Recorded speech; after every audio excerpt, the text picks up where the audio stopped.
నేను అమెరికా పోతా, నువ్వు దుబాయ్ పో. నువ్వు వచ్చినాక ఇంకొక ఆయన ఇంగ్లాండ్ పోతాడు. అటెనక ఏంది దేశాలు వంచుతున్నది శృతి అని అనుకుంటున్నారా? అయ్యో, నేనెందుకు వంచుతా దేశాలు? మన మంత్రులే వంచుకుంటున్నారు. నువ్వు ఆ దేశం, నేను ఈ దేశం అని. పుక్కటిగా వస్తే పినాయిలైనా తాగుతామన్నాడట వెనకటికి ఒక ఆయన. ఇప్పుడు కాంగ్రెస్ మంత్రుల తరిక కూడా అట్లనే ఉంది పోరి. ఒకరు పోయి రాగానే ఇంకొకరు బయట దేశాల బాట పడుతున్నారు.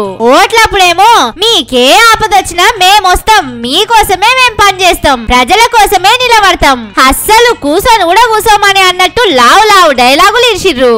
ఇప్పుడేమో జనాలను ఇరిసిపెట్టి విమానాలెక్కి బయట దేశాలు తిరుగుతున్నారు. మొన్నటిదాకా బట్టి సారు అమెరికా, జపాన్ దేశాల పొంట తిరిగిండు. ఆడ ఎట్టెట్లా అభివృద్ధి చేస్తుర్రు, ఏమేం ప్రాజెక్టులు ఉన్నాయని తెలుసుకోనికే పోతున్నా అని ట్విట్టర్ లా వరుసగా ఫోటోలు పెట్టిండు. వారం 10 రోజులు అటటే ఉన్నాడు. నిన్నగాక మొన్న హైదరాబాద్ కి వచ్చిండు. బట్టి సారు ఇట్లొచ్చిండో లేదో.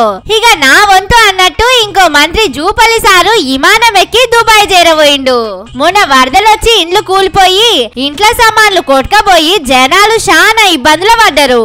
అప్పుడు ఒక్కరు సుతం జనాలను పలకరియలే.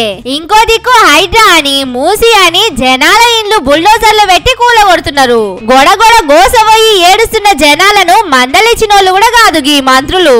మాకు ఓట్లేస్తే మీకు మస్తు పనులు చేసి పెడతామని 420 హామీలు ఇచ్చిర్రు, 6 గ్యారంటీలు ఇచ్చిర్రు, రైతు భరోసా ఇస్తామని పొడుగు పొడుగు మాటలు మాట్లాడిర్రు.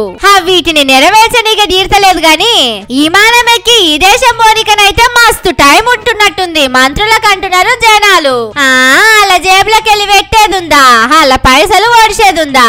అంతా సర్కారు లెక్కలనే నాయే, జనాల సొమ్మే నాయతి అనుకుంటున్నారా ఏంది అని ప్రశ్నిస్తున్నారు.